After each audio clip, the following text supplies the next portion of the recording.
Cada año el bosque de la primavera es víctima de incendios y la expansión de proyectos inmobiliarios que afectan sus frágiles condiciones. Aunque existe un decreto de área natural protegida, esto no ha impedido el deterioro del bosque, por lo que la superficie se ha reducido en los últimos años. Han pasado más de 40 años cuando se publicó en el Diario Oficial de la Federación la determinación de convertirlo en zona de protección forestal y de la fauna silvestre. Hemos hablado en diversas ocasiones sobre el bosque de la primavera, pero a partir de los incendios que otra vez lo afectan, hemos decidido volver a tocar este tema cuantas veces sea necesario, por cierto. Saludo con mucho gusto a Raquel Gutiérrez Nájera. Ella es directora del Instituto de Derecho Ambiental IDEA. Raquel, bienvenida. Gracias, Carlos. Encantada. Eduardo Santana Castellón, investigador de la Universidad de Guadalajara y representante, por cierto, del OPD, Bosque de la Primavera, por parte de la Universidad de Guadalajara.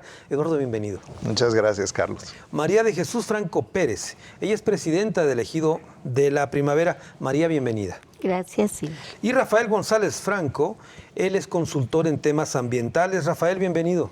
Gracias. Un saludo a tu auditorio. Raquel, me gustaría que comenzáramos haciendo un esbozo general de por qué esta fragilidad recurrente del bosque que está expuesto siempre. Bueno, yo creo que si nos vamos a los orígenes de su creación, cuando se decreta como área natural protegida en los 80s por López Portillo, la tenencia de la tierra se respetó, o sea, no hubo expropiación de las 30.500 hectáreas que en teoría el decreto dice. Y entonces ahí empezó el tema fuerte de la primavera, porque se impusieron limitaciones de no hacer menos o hacer diferente a los propietarios y propietarias del bosque. Y si recordamos, el bosque tiene propiedad social y comunal, tiene propiedad privada y tiene también propiedad del Estado de Jalisco. Y ejidal, ¿no? Y ejidal, exacto. Entonces, ahí tenemos todos los esquemas de propiedad que existen en nuestro país de acuerdo a nuestra Constitución. Pero también tenemos limitaciones por interés público, por utilidad pública, en cuanto a las actividades productivas, cambios de uso de suelo, ordenamiento de recursos naturales, etcétera, que se puedan hacer en el área natural decretada.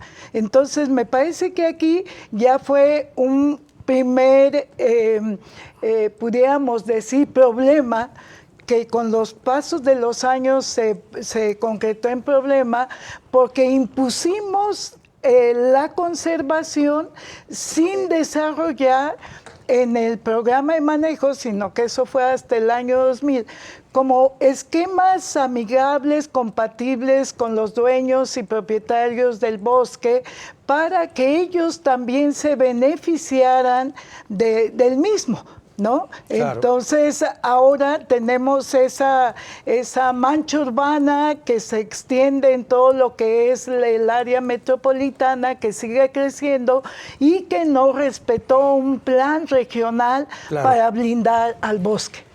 Bueno, hay ahora quienes proponen que se expropie el bosque. Pareciera que debió haber comenzado ahí la historia, pero si quieres ahorita entramos a ese tema, Raquel. Eduardo, una primera intervención tuya respecto a las condiciones generales del bosque y qué es lo que tú percibes. Mira, yo tomo esa pregunta que hiciste de por qué esta fragilidad. Y este año es muy diferente a otros años. De hecho, yo creo que este año es histórico en relación a la discusión de la primavera. Porque la primavera, la fragilidad viene del tipo de vegetación y el tipo de suelo que tiene. Y los fuegos han sido parte de la ecología de la primavera durante miles de años. Antes de que los europeos crearan la ciudad de Guadalajara, ya las comunidades indígenas quemaban el bosque de la primavera. El fuego ha sido una herramienta. De hecho, antes de que existieran los seres humanos, los otros humanos que existían antes que nosotros usaban el fuego. Entonces, lo que tenemos ahora que es inédito es que ya sabemos que para conservar la primavera la tenemos que quemar. Eso no se había dicho antes. Pero ya hay un programa de manejo del fuego que nos dice que la fragilidad del bosque se debe a que hemos suprimido los incendios en algunos lugares demasiado, y eso está creando incendios mucho peores a lo que debieran ser. O estamos dejando que los incendios sean mucho más recurrentes de lo que debieran ser. Entonces ya tenemos los datos, por eso empiezo por la ciencia de la fragilidad ecológica, de que en la primavera los bosques, para que estén sanos, se deben quemar entre 5 y 12 años. Cada 5 o 12 años es el periodo de retorno de los fuegos. Eso es lo que tenemos, esa es nuestra meta, que las áreas boscosas se quemen entre 5 y 12 años. Si se queman menos de 5 años es un problema. Si cada 3 años viene un incendio, eso es un gran problema.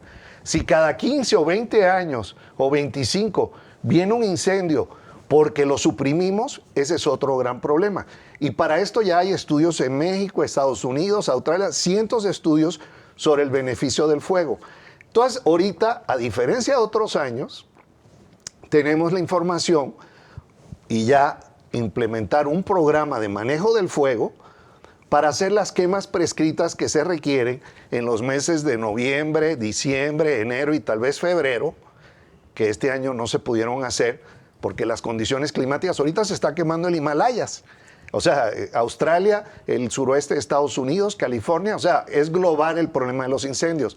De hecho, ese ejemplar ha sido muy bien la forma en que se ha combatido los incendios y es frágil por eso. Entonces tenemos que aprender, los que nos hemos encimado a la primavera, como bien dice Raquel, con la zona urbana, pues tenemos que aprender cómo vivimos con la ecología de un bosque cuyas especies están adaptadas y de hecho necesitan el fuego. La gente que nos está viendo ahorita, Eduardo, debe tener un signo de interrogación gigantesco en la cabeza. Así es. De que el fuego se requiere.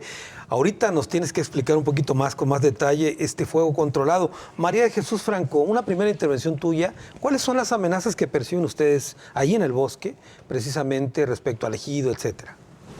Pues una de las amenazas pues es la falta de conciencia de muchas personas que acuden al bosque. Yo no estoy hablando de personas que van en un buen sentido de ir a pasear, a convivir con su familia, a disfrutar de un día de campo, un picnic. Hablo de personas de mala fe que van y se esconden en los cerros a hacer cosas indebidas, a fumar o algo así, y muchas veces son los que han ocasionado los problemas de los conatos del fuego. Uh-huh. Nosotros es lo que hemos nosotros visto, de que aquí, con todo respeto, el Señor, pues sí tiene su idea de que cada tiempo se debe de quemar el bosque, respeto. Pero más antes, nosotros como agricultores, nuestros padres, ya para evitar esos incendios teníamos ganado, vacas, becerros, burros y todo, y los soltaban a ciertas áreas que tenía cada ejido como linderos, y los dejaban pastorear. Y eso, los animales comían todo el pasto verde. Y ya para cuando llegaba el tiempo de estiaje, ya no había tanto problema de ramas grandes. Y era más fácil combatir ese fuego. Y no teníamos tanto problema de tanta quema de ¿Tú crees árboles. que hay más incendios ahora con la gente cerca? Entonces? Claro que sí, hay más. Uh-huh. Tenemos más problema de incendios con la gente que está cerca, pues creo que nos está ganando la urbanización. De hecho, pues se hablaba que éramos 30.500 hectáreas, uh-huh, y ya no quedan las 30.500. Claro. Muy bien, Rafael González Franco, una primera intervención del panorama general sobre el bosque. Sí, fíjate que lo que señala Raquel es muy importante y en el sentido de que hay que reconocer que la condición de la primavera es ser un bosque contiguo a una ciudad que ha crecido enormemente a un ritmo acelerado y sin ningún control.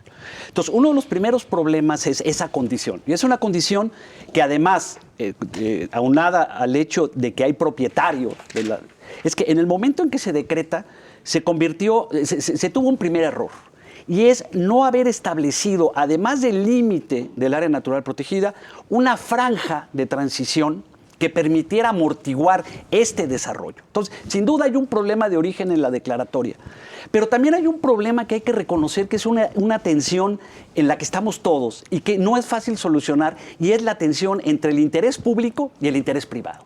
Y ese es algo que requiere un esfuerzo social, gubernamental, buena voluntad, disposición, porque lo que no se ha logrado ha sido resolver de una manera, yo diría, creativa, innovadora, buscando esquemas ganar-ganar, cómo conciliar el interés público con el interés privado.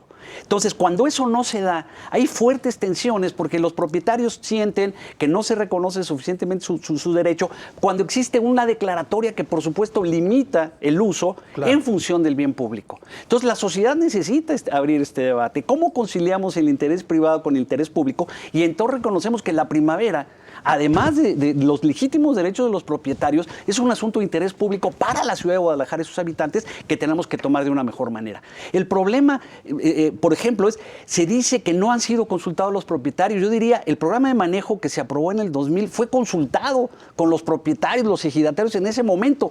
Es decir, el mecanismo jurídico con el cual se define el manejo del área natural protegida, fue consultado en su momento. Ahora hay que renovarlo porque ya terminó y no se ha podido actualizar porque precisamente esta tensión y estos problemas y estos jaloneos entre el interés privado y el interés público no ha permitido sentar a todos los actores en la mesa para acordar un nuevo programa de manejo. De hecho, existe un documento ya analizando el anterior programa de manejo y proponiendo cambios en la zonificación, pero primero estas tensiones, porque tiene que consultarse públicamente, y luego, pues desafortunadamente, el COVID nos metió a todos en stand-by y eso ha impedido que se consulte ya esta propuesta de actualización del programa de manejo. Entonces, es un problema que requiere más que dichos y cosas, tiroteos entre unos y otros, sentarse a la mesa para resolver el problema de fondo, que es cómo conciliamos el interés público del área natural protegida para la ciudad de Guadalajara y sus habitantes con los legítimos derechos de los propietarios en un escenario de crecimiento y de presión terrible contra el área natural protegida que no se previó, creando una franja de transición. Muy bien, tengo que hacer una pausa, regreso después de la misma. Estamos hablando del Bosque de la Primavera y volvemos con Eduardo también para que nos explique sobre el fuego bueno para el bosque.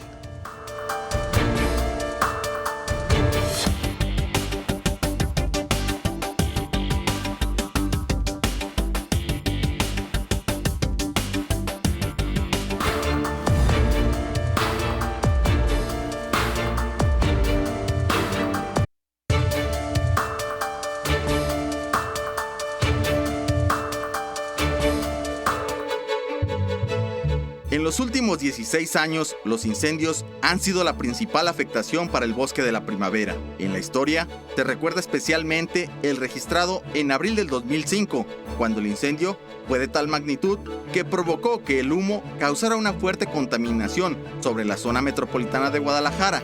La contingencia atmosférica llegó a 370 puntos IMECA y fue necesario suspender clases y diversas actividades mientras la nube de humo de 200 kilómetros se disipaba. ¿Cómo salvar la primavera? Ese es el tema que abordamos en esta ocasión aquí en Ruta 44. Hicimos un panorama general en torno al bosque y yo le decía a Raquel Gutiérrez Nájera, le hacía la pregunta de si este decreto del 80 debió haber comenzado con una expropiación, Raquel. Pues a lo mejor en 1980 había condiciones económicas y legislación más favorable para una expropiación que actualmente. Si nos vamos al caso del Zapote, Carlos, que tú conoces también, del aeropuerto, se expropió el terreno, no se pagó, de acuerdo, y ahorita están los costos del conflicto principal y son un poco más de 300 hectáreas, estamos hablando. De acuerdo. Acá estamos hablando cuando menos de 30,000 si quitamos las 500 que se perdieron en un amparo. Entonces, ahí yo pienso que también es una cuestión de presupuesto, ¿no? Así que quienes dicen hoy que hay que expropiar el bosque no saben lo que están diciendo. Yo creo que jurídicamente a lo mejor es viable, pero socialmente y económicamente a mí me parece que no sería como muy viable, y también me parece que dejaríamos en mayor vulnerabilidad a la primavera. Porque el hecho de que sea propiedad pública no quiere decir que esté blindado para que se pierda el terreno. Y de eso tenemos casos en la zona metropolitana de Guadalajara. Entonces, yo creo que aquí, más que nada, y en eso coincido con lo que decía Rafael, se tiene que buscar un esquema innovador de gobernanza con los propietarios del bosque de la primavera. Pero uno que vaya de abajo hacia arriba, no de arriba hacia abajo, como han sido los esquemas que hasta ahora se han implementado. Que un OPD, que el consejo, que el fideicomiso, y la gente no sabe, los dueños que están ahí no saben ni de qué les están hablando. Entonces, y a mí me parece que aquí es la clave el asunto. Yo creo que sí se tiene que llamar a este acuerdo con los propietarios, pero si nos fijamos hoy en día, Carlos, si yo seguro que estuviera aquí el director del OPD y le preguntara, a ver, por política de protección que tiene el actual programa de manejo y zonificación, ¿cuántos propietarios hay en la zona más restrictiva, que es la de preservación? ¿Cuántos hay en la de protección? ¿Cuántos hay en la de usos? Bueno, no los tienen, porque desde ahí debería de estar haciendo esas alianzas con esos propietarios para el manejo y preservación de esas áreas. No hay un censo actualizado. No hay un censo actualizado. De hecho, son de los aspectos que yo comentaba con la señora Mari, con Juan Diego Covarrubias, en paz descanse, ¿verdad? Y otros propietarios del bosque decían, pero ¿quién tiene un padrón actualizado? Nadie tenía un padrón actualizado. Entonces tenemos que ir por zonificación para identificar e ir hablando de un manejo, ahora sí que unido en el objeto, pero diversificado por sus naturaleza. Bueno, Eduardo, el fuego bueno. A ver, síguenos explicando. Sí, lo que dice María Jesús es cierto, ahora hay más incendios, pero no hay más incendios en el centro de la primavera. Están los datos, que esto es muy importante. No estoy hablando yo de opiniones subjetivas, sino de información en base a estudios, a cientos de estudios científicos y en este caso a los análisis. Los fuegos de la primavera están en el borde, la gran mayoría, por la razón que dijo Raquel. Entonces, ahorita hay menos fuegos en el centro, menos incendios, y más incendios en los bosques, en los bordes. Y quiero dar el ejemplo concreto. De 2001 a 2020, y esto la gente no lo dice, ¿eh? O sea, esto no lo ves en las opiniones ni en la prensa, no lo dicen los reporteros, han habido 1,786 incendios. 1,786 incendios que se han combatido, que da un promedio de 89 incendios por año. Bueno, en lo que va del 2021, estos son datos que generó Enrique Jardel para el programa del fuego, que se los pedí antes del programa, ya se han controlado 85 incendios en lo que va del año. O sea, todavía no acabamos la temporada y ya tenemos el número de incendios que ha habido. Ahora, eso es todo México, y el Himalayas y Australia, y eso, no es solamente aquí. Pero el punto es que solamente 6 incendios, menos del 1%, el 0.3%, han contribuido al 63%, a más de la mitad de la superficie quemada. Esos son los que llaman la atención pública. Y los que dicen que son una catástrofe, los que no saben de ecología de incendios, porque no es una catástrofe. Entonces, a lo que voy es, 6 incendios en 20 años han sido los fuertes. Han habido 1,700 incendios que se han combatido. Entonces, hay un elemento, ahorita acaba de ocurrir un experimento natural precioso, vamos a decirlo de esa manera, aunque obviamente no es precioso el daño que causa, pero desde el punto de vista de ecología. Y es que el incendio de Canoas, en el área que se quemó hace 9 años, y acuérdense lo que dije, estamos buscando que los incendios regresen cada 9 años. Solamente el 7% de la superficie fue con una severidad muy alta. Y el segundo incendio en volcanes, que hace más de 20 años que no se quema, fue el 29% de la superficie que se quemó severamente. Quemar severamente quiere decir que mata más árboles. que hace más daño. Que ya no Entonces, revive. nadie duda y nadie discute que el humo envenena, el humo hace daño. Nadie duda de que cuando se quema un área hay mayor escurrimiento, hay mayor probabilidad de inundaciones, hay menos infiltración, todo eso se sabe.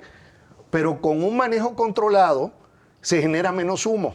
Y el problema del bosque de la primavera, si estuviera ya en Manantlán o en Quila, pues nadie se estuviera preocupando. El problema es que hemos contaminado Guadalajara a tal nivel que cualquier humo que nos llegue nos afecta y tenemos que cerrar las escuelas y todo. Claro. Ahí me gustaría Sí. como una precisión. El problema, pensando un poco en la lógica de Eduardo, que obviamente yo confío mucho en toda la parte científica que él nos explica, pero si pensamos que los incendios van de afuera hacia adentro y que van alineados a posibles cambios de uso del suelo, entonces el incendio ya no es tan benéfico.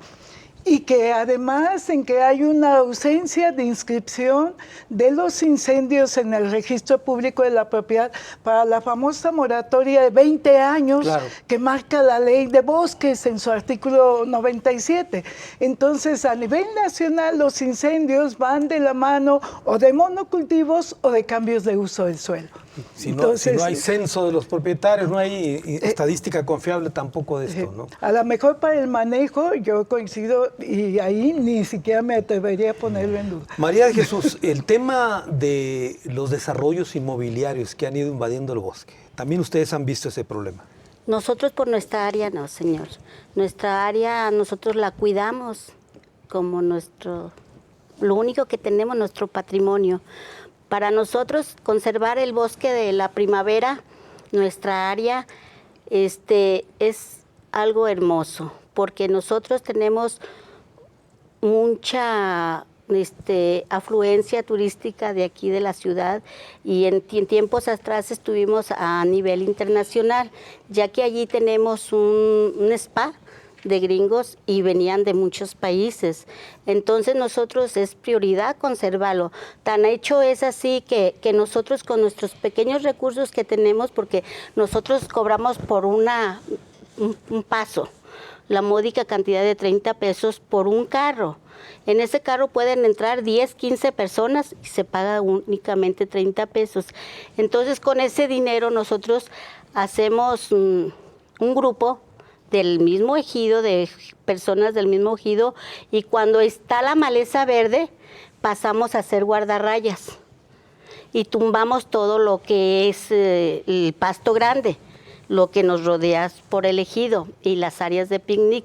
Y cuando ya llega el hastiaje, el tiempo de secas, le damos otra pasada para evitar y quitamos toda esa maleza. Y es con los propios recursos que nosotros cobramos a la entrada del bosque. De allí es lo único que para lo que nosotros ocupamos ese dinero. Sí, te iba a preguntar, María Jesús, yo he escuchado, hay ejidos que se dedican a sembrar, etcétera, pero un ejido en el bosque, ¿qué hace? ¿Qué hacen los ejidatarios en el bosque? Bueno, pues, nosotros tenemos áreas de lo que es el picnic y eso. Y el paso allí a Río Caliente, sí, a lo que es el Agua Brava.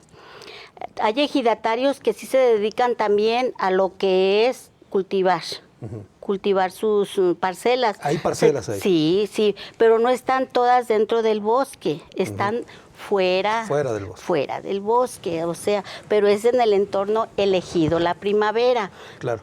Pero todos estamos a un solo llamado, pues, la conservación de lo que es el bosque, así es. Muy bien, Rafael González. Sí, fíjate que hay algo que es importante que la gente conozca, y es que la declaratoria del área natural protegida es una declaratoria de carácter federal, es decir, a nivel federal se decreta esta área natural protegida.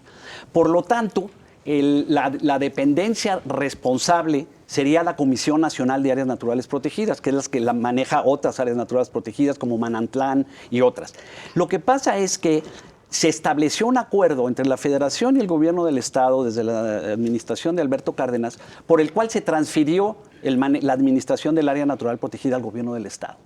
Durante los primeros años el gobierno del Estado creó una figura muy ambigua, una figura poco clara que medio funcionó, pero digamos resolvió en lo básico el manejo del área natural protegida, se impulsó el primer programa de manejo y se aplicó. Pero obviamente este era un esquema muy frágil y después del incendio de 2009-2010 se planteó la necesidad de revisar esto. A mí me tocó como consultor en 2004 hacer un análisis institucional del esquema vigente entonces y ahí se planteó la necesidad de crear un mecanismo diferente y por eso se creó el OPD. Yo creo que hay mucho desconocimiento sobre el OPD porque una de las principales características es que sustituye el papel que tendría que tener la CONAM como federación en el manejo del área natural protegida, con la enorme ventaja de que no solamente se sienta en su junta de gobierno en los gobiernos municipales que rodean el área natural protegida, sino que los ejidos y los propietarios tienen un lugar en esa junta. Lo que pasa, y ahí es donde está la atención, Raquel, es que para los propietarios y los ejidatarios, desde un principio, no todos, no sé, algunos con los que yo dialogué porque estuve involucrado en el diseño del OPD, ellos decían, si no tenemos la mitad más uno en la toma de decisiones del bosque, no queremos ese modelo. Pero eso no puede ser porque el área natural protegida es federal. Y hay una responsabilidad del gobierno del Estado. Y fíjate, en ningún área natural protegida de este país existe los asientos que los propietarios tienen como en el OPD de la Primavera. Entonces hay que conocer eso. Lo que pasa es que no ha habido, desafortunadamente, el reconocimiento y el respaldo porque la posición, en aquel momento algunos propietarios, Juan Diego Covarrubias, uno de ellos que en paz descanse, ellos dijeron, a mí me dijeron cuando estábamos en la consulta del OPD, porque se consultó y se discutió, y yo estuve en talleres en los ejidos, ya hace muchos años, pero se hizo, él me dijo, mira Rafael, si nosotros no tenemos la mitad más uno en el control, esto no va a pasar. Entonces ahí hay un problema. Esta tensión entre el interés privado y el interés público se tiene que resolver porque entonces estamos atados de manos. No se ha podido actualizar el programa de manejo porque no se han creado las condiciones para que se pueda consultar por la oposición que hay de los propietarios hacia el OPD. A ver, tengo que ir a la pausa, pero brevemente te pregunto lo siguiente. Si era un decreto federal y si era un organismo federal el responsable de que esto se cumpliera, a la hora de cederlo, ¿no debió haber llegado con recursos también y personal? Tienes toda la razón. Ese es uno de los serios problemas, pero lo que estamos viendo en el resto del país es que las áreas naturales protegidas federales están muriendo por inanición. Ya no tienen presupuesto. Entonces es un gran problema. Afortunadamente aquí, la Primavera tuvo esta transmisión de manejo al gobierno y vean ustedes cómo ha aumentado el presupuesto para la Primavera en los últimos 10 años. Ha sido exponencial. Eso hay que reconocerlo. Pero dinero del Estado, no de la dinero del Estado. Muy Así bien. es. Tengo que hacer otra pausa. Regreso con más.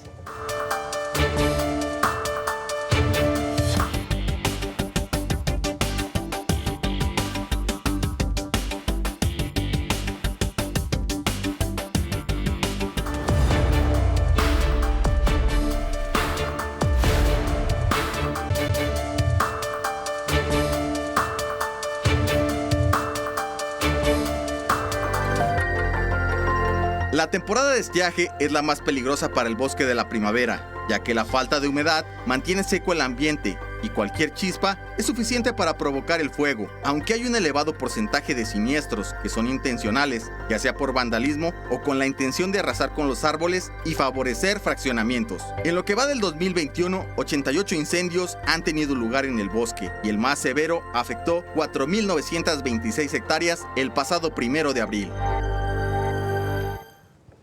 ¿Cómo salvar la primavera? Es el tema que tocamos en esta ocasión aquí en Ruta 44. Raquel Gutiérrez Nájera, ¿querías comentar algo sobre el OPD de la primavera? Fíjate que el OPD es organismo público descentralizado la primavera. Cuando se hizo la propuesta, como bien lo decía Rafael, acudieron conmigo varios ejidos y propietarios para consultar. E hicimos un estudio de fondo jurídico. No voy a decir yo sobre las bondades que pudiera haber tenido el OPD. Desde el punto de vista jurídico, desde aquel entonces, incluso recuerdo haberlo dicho a Rafael, yo le decía que le veía mucha vulnerabilidad al esquema, vulnerabilidad jurídica. ¿Y por qué? Porque el área natural protegida es de corte federal, como ya bien lo dijo. La Ley General del Equilibrio Ecológico prevé un esquema, supongo obsoleto porque creo que está desde que empezó la LEGEPA y luego el reglamento en materia de áreas naturales protegidas, que implica el decreto, que implica un director, que implica un programa de manejo, que implica inspección en el campo y un presupuesto. Ese es el esquema que establece la LEGEPA y el reglamento. Por también la naturaleza. Perdón, la LEGEPA, la Ley General de Protección Ambiental. Exacto, la Ley General del Equilibrio Ecológico y Protección al Ambiente. De acuerdo. Y forma parte de lo que en administración pública se denomina la parte de la administración pública centralizada. Quiere decir que depende del presidente de la República y de todas las secretarías, las leyes después que se organizan. Cuando se crea, viene después en el 2000 la cesión del bosque La Primavera al Estado de Jalisco, lo cual también está contemplada en la Ley General del Equilibrio Ecológico y Protección al Ambiente, en aquellos años en el artículo 11, para manejo y administración. Pero quiere decir que el manejo y la administración y la regulación sigue en manos de la Federación. La Federación no puede renunciar a la observancia y aplicación de las leyes federales y generales del país bajo ningún concepto. Entonces, el tema de regulación sigue siendo el esquema federal, aun cuando la administración y manejo entra en el ámbito estatal. Tendría que combinarse esa administración con el esquema general. Y acá sale de la administración centralizada, incluso el Ejecutivo Estatal, para crear un OPD que es parte de la administración descentralizada, hablando jurídicamente. Claro. Y entonces ya sale del esquema de regulación que le es aplicable por eso se queda en el limbo jurídico. Y por eso quedó en el limbo jurídico. A ver, Perdón. A ver, ahí hay una cosa que Raquel está obviando, y es que cada 6 años se renueva el convenio entre la Federación y el Estado, por el cual se transfiere la administración al Estado. Y en ese convenio de transmisión está establecido precisamente que la administración pasa a manos del gobierno del Estado. Es decir, no hay tal laguna jurídica. Este OPD es un OPD que no proclamó, no decretó el gobierno del Estado, no fue el gobernador, fue el Congreso Estatal. Después de varias revisiones jurídicas de la Comisión Nacional de Áreas Naturales Protegidas, yo tuve reuniones en México con el jurídico del entonces gobernador entrante, que iba a ser Aristóteles, y después ya como gobernador volvimos a analizarlo con ellos, se discutió.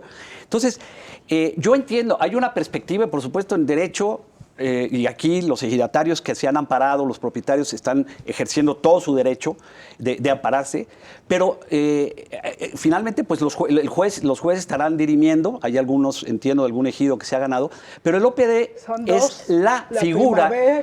El gran problema es que sin el OPD va a pasar lo que ya pasó. Tú hablaste de las 500 hectáreas que se desincorporaron de Santana Tepatitlán. ¿Tú sabes qué está pasando en esas 500 que ganaron el amparo para desincorporarlo? Hoy en día, todas las barrancas están siendo rellenadas con cascajo, se están vendiendo, hay un crecimiento. Los mismos ejidatarios están preocupados por lo que está pasando en ese... Para viviendas. Para viviendas, pero ni siquiera son desarrollos inmobiliarios. Se están vendiendo a gente en condiciones muy precarias, construcciones, y es un problema porque es un ecocidio que se tiene que atender, pero el esquema actual es lo que ha permitido que la primavera siga íntegra. ¿Por qué se quema el bosque? Porque es un bosque sano, porque es un bosque íntegro. El problema es que está contiguo a la ciudad de Guadalajara. E insisto, no es el OPD, es que el OPD está ahorita ahorcado por una tensión entre el interés público y el interés privado. Y si no nos vamos a esa dimensión y no colocamos el debate en eso, podrá haber amparos, podrá haber diferendos jurídicos, pero el problema no se limita a eso. Jurídicamente está perfectamente sustentado porque la federación en el convenio que firma cada 6 años se le transfiere la administración. Por supuesto, la regulación sigue siendo responsabilidad. La Profepa tiene responsabilidad. Claro, la Profepa claro. tendría que estar actuando. Y el OPD tendría que ser de acuerdo a las leyes federales. Y en ese sentido no puede ser, Rafael. No Perdón, puede ser yo soy porque, abogada. Claro, te voy a Tú decir no una cosa, eres Raquel, abogado. pero conozco mucho derecho y ese no es el... Déjame decirte una cosa. Nada más terminar, A ver, porque yo que estaba. termine. Porque Termine. yo estaba. Cuando se hizo eso, hicimos todo este análisis jurídico y que lo comentamos con varios colegas especialistas en derecho ambiental. Interpusimos amparo y los jueces de distrito nos dieron la razón con el tiempo de los años. Yo creo que aquí el problema tiene que ser ese esquema de gobernanza, Rafael. Que ya y está. un esquema que incluya a los propietarios. Ya los incluye. Perdón, si No. estamos hablando, aquí está la señora Mari que diga si se siente incluida, pero si estamos hablando de un OPD con 20 y tantos miembros, un representante de los propietarios privados, uno de los ejidatarios, eso no es representatividad. Eso no. por Claro, Dios. a ver, O sea, adelante, pues Eduardo. bueno. Sí, mire, yo quiero plantear algo claramente. Raquel decía que se necesitaba un esquema innovador. Bueno, el OPD es el esquema innovador, más innovador de toda la República Mexicana. No existe nada similar. En ningún área protegida, los representantes de ejidatarios y de propietarios tienen un voto en la mesa. No lo tienen.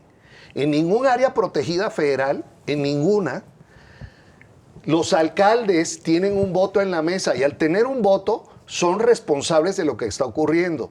En ninguna, las asociaciones civiles tienen votos en la mesa. En ninguna, y eso Raquel lo sabe, hay consejos asesores, consejos técnicos que pueden opinar. Si regresamos a la ley federal tradicional, volvemos a que ya no hay votos en la mesa. Es el órgano con mayor transparencia, con mayor participación que ha existido en la historia de México, lo digo categóricamente. Ahora, yo no soy abogado. Han habido 14 amparos, se han desechado una serie, 12 ganaron, el OPD sigue porque nada ha impedido que el OPD siga operando. Habrá que ver, digo, yo no sé. Pero ya vemos lo que va a pasar y tú mencionaste al principio la fragilidad. Lo más frágil de la primavera es debilitar el órgano que lo protege tanto de los fraccionamientos alrededor como de lo que hagan los privados o los ejidos. Y ya tenemos el ejemplo. Santa Ana, Tepetitlán, ya se salió, no está la primavera y está el desarrollo inmobiliario, la destrucción ambiental y asustados, y usted lo sabe, asustados los ejidatarios porque tienen al crimen organizado ya metido adentro, que es de los peores lugares. Ya vimos lo que va a pasar si se debilita el OPD. Las personas de buena voluntad que quieren proteger el bosque y que lo que queremos es, y aquí somos todos ese tipo de personas, no es decir que se debe hacer algo en lo teórico, es plantear concretamente qué es lo que hay que hacer. Y quiero traer algo nuevo en la mesa. Por primera vez, los alcaldes son corresponsables de lo que pasa en la primavera. Antes podían decir, no, eso es el gobierno del estado. No, eso es el gobierno federal. Gracias al OPD, ahora los ciudadanos, cada uno puede ir con su alcalde y decir que lo que dijo Raquel al principio, ¿qué estás haciendo en tus planes parciales, en tu regulación, en tus impuestos, en el ejercicio del poder, en el sentido de la autoridad, para que no se transforme la parte que a ti te toca? Eso nunca antes se podía hacer porque se lo A ver, echaron. María Jesús, una intervención respecto al tema. ¿Qué opinas tú sobre este debate que se está dando? Pues es bueno todo que la ciudadanía se entere tal y como está la situación.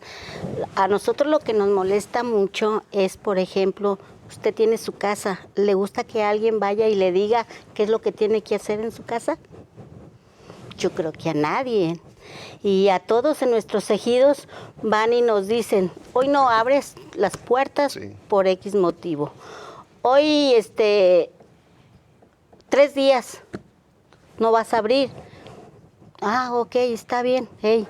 Y la gente de que de ahí se mantiene, nuestro caso en el Ejido de la Primavera es un centro turístico y de allí dependen muchas familias que se mantienen de allí.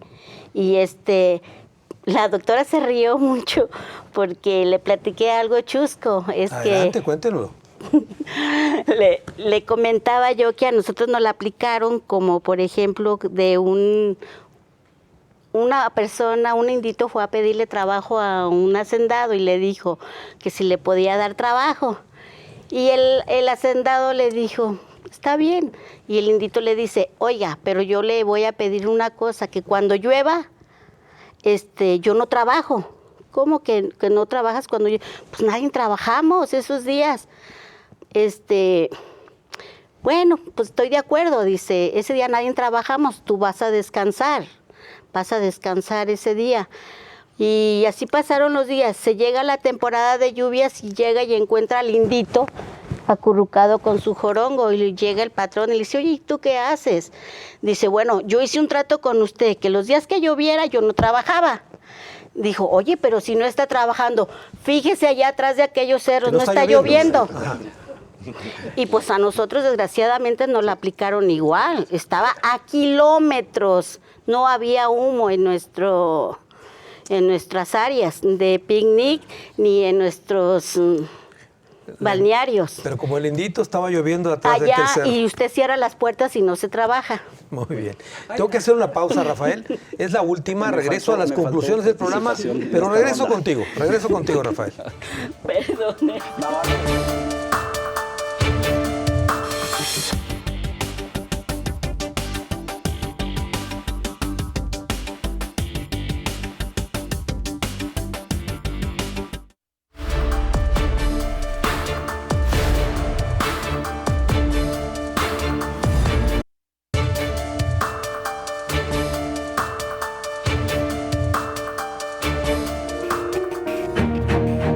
Además del área natural protegida, el bosque tiene otros dueños. Están los ejidatarios y particulares que tienen su propiedad en ese lugar. Para brindarle la atención adecuada, hay quienes proponen que la única solución es expropiar el bosque y evitar la presencia de intereses en la primavera para dedicarse simplemente a protegerla.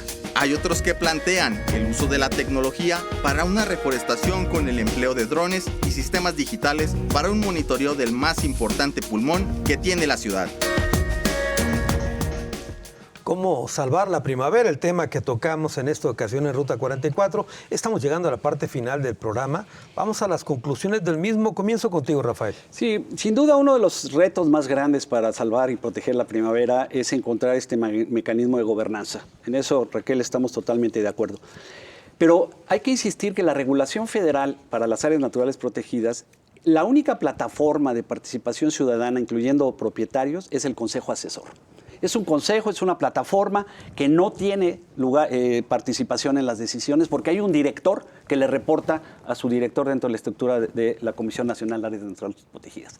En el caso del OPD, esta condición tiene que en lugar de un director hay una junta de gobierno donde están representados, como ya bien lo dijo Eduardo, los municipios, el gobierno del estado, los propietarios privados, los ejidatarios, tienen una silla cada uno de ellos, las universidades, como un órgano colegiado donde todos los que participan tienen voz y voto. Por otro lado está el Comité Ciudadano, donde todos los ejidos tienen un asiento cada uno de los ejidatarios y 4 lugares para los propietarios privados. Es una plataforma que es parte del OPD, como Consejo Ciudadano y un comité científico. Esta es una estructura versátil que no tiene la regulación federal, porque la regulación federal tiene un director y su equipo y tiene un consejo asesor. Este OPD lo que ha buscado es precisamente crear una plataforma horizontal de participación y de corresponsabilidad. El gran problema es que por esta oposición al OPD, los ejidatarios no aprovechan su silla en la Junta de Gobierno, los propietarios privados no aprovechan su silla, no aprovechan sus lugares en el Comité Ciudadano. Y a mí me parece que es un error, con todo respeto. Ahí hay un espacio en el que ellos podrían estar planteando sus necesidades, sus expectativas, podrían estar presentes en las votaciones que se hacen y se podrían estar enterando de lo que está sucediendo. Entonces, yo lo que llamo la atención es que el problema no es el OPD. Yo creo que hay una confusión al decir no funciona el OPD. Yo creo que el OPD está haciendo su trabajo, pero muy amarrado de manos, porque insisto, el OPD lo que necesita es un nuevo programa de manejo. Y ese programa de manejo solo se va a actualizar cuando se pueda hacer la consulta pública y se pueda sentar a discutir con los propietarios. Pero si los propietarios están opuestos al OPD, estamos en una serpiente que se muerde la cola y no tendremos el programa de manejo que asuma el programa de fuego del que ha hablado Eduardo y entonces haya una gobernanza efectiva que resuelva y que proteja a la primavera de sus amenazas. Muy bien, muchas gracias, Rafael. María de Jesús, tus conclusiones del tema. ¿Qué opinas? Pues como lo dice el señor, que se haga una junta en donde todos seamos actores y todos participemos en el problema del manejo del bosque la primavera. Que todos unidos salgamos adelante con esta situación, ¿verdad? Que pues en bien de toda la comunidad de lo que es Guadalajara y sus alrededores. Muy bien. Sí. Eduardo, tus conclusiones. Sí, yo creo que hay dos grandes conflictos en relación a la fragilidad de la primavera. Uno ya lo mencionamos, que es qué tipo de manejo del fuego hay que hacer, y eso es sencillo, porque eso es científico y ya están los datos. Entonces digo, el que niegue el valor de las vacunas o niegue la evolución humana, pues tal vez niegue la ciencia, pero no es el caso. Esto está fácil, más o menos. Lo que está más difícil es lo que mencionó Raquel y mencionó Rafael, del conflicto entre los derechos de los privados con el derecho del bien común para, por ejemplo, todo el área de Guadalajara. Ya di el ejemplo de lo que pasó en Santana Tepetitlán, donde ganó el bien del propietario y se está destruyendo el área y se está destruyendo el propio ejido. El otro ejemplo, y yo creo que fue muy bueno el que usó María Jesús, el de tu casa, es como si tú tienes una casa del siglo XVIII en un distrito histórico y la autoridad te dice que no le puedes cambiar la fachada o que no puedes tumbar una pared porque es un patrimonio de valor, o que encuentras una pirámide en el jardín de tu casa donde tú ibas a hacer una alberca y te dicen no puedes. Es el mismo caso. Es como eso siempre va a ser un conflicto. Tenemos que encontrar, y yo creo que como ella dice es la forma correcta, la forma en que todos participan. El OPD es lo mejor que existe en el país y lo más innovador para eso. Lo que hay es que perfeccionarlo, pero el quitarlo es hacer toda la primavera con los problemas de Santa Ana Tepetitlán. Muy bien, Raquel Gutiérrez Nájera, tus Bien, conclusiones. a mí me gustaría como tratar de ubicar el tema. El conflicto no es el OPD, el conflicto es que los propietarios se han visto excluidos de usufructo y beneficios económicos de una gran área que quedó dentro de una gran zona urbana. Ellos no ven por ningún motivo cobro por servicios ambientales, que puedan tener una cabaña, que puedan tener un desarrollo ecoturístico, etcétera. Entonces, a mí me parece que el tema de la primavera, y como comentaba yo con algunos de los propietarios privados, porque bueno, allí hay de todo, tampoco podemos como idealizarlos, así como los ejidos, bueno, ¿cómo buscar hacer compatible la protección de un área que tiene tanta utilidad para la segunda ciudad más importante del país con la conservación de ella? Y lo que nosotros estábamos viendo era una posible, los bonos de carbono. Empezar a tomar como que algunos temas que ahorita están como muy de moda. Hoy, de hecho, estuve yo en una mesa de mercados de carbono que llamó la Semarnat con la GIZ, con la Asociación Alemana y varias agencias financiadoras, donde se está viendo cómo se empiezan a incentivar en México los mercados de carbono. A mí me parece que esa puede ser una salida, pero la otra también tiene que ver con el modelo de gobernanza, cómo compaginar todos esos intereses que aparentemente puedan estar en conflicto. Y a mí me parece que en la medida que haya, dejémonos ahorita si el OPD coincidimos en él o no, si es lo mejor, yo lo dudo. Si fuera un OPD ampliado a una efectiva participación de los propietarios, pues no habría estas tensiones. A mí me parece que ahí está la clave y en la que debemos de apostarle todos a conjuntar precisamente esos intereses en aras de un bien común, como bien lo apuntábamos todos en la mesa. Entonces, a mí me parece 2 temas centrados: cómo los propietarios puedan vivir de la naturaleza y cómo ampliar este modelo de gobernanza para una real y efectiva participación ciudadana. Viene el acuerdo de Escazú que entra en vigor el día de mañana, y si algo trae son estándares de participación más efectiva. Muy bien, Raquel, muchas gracias. Eduardo, muchas gracias. Gracias. María Jesús, muchas gracias. Rafael. Gracias a ti. Muchas gracias. Me parece que vamos a tener que tener una segunda parte. Los convoco desde ahorita para seguir debatiendo sobre el tema, y sobre todo les reconozco con sus visiones la pasión que tienen por el bosque. Los felicito. Hasta la próxima.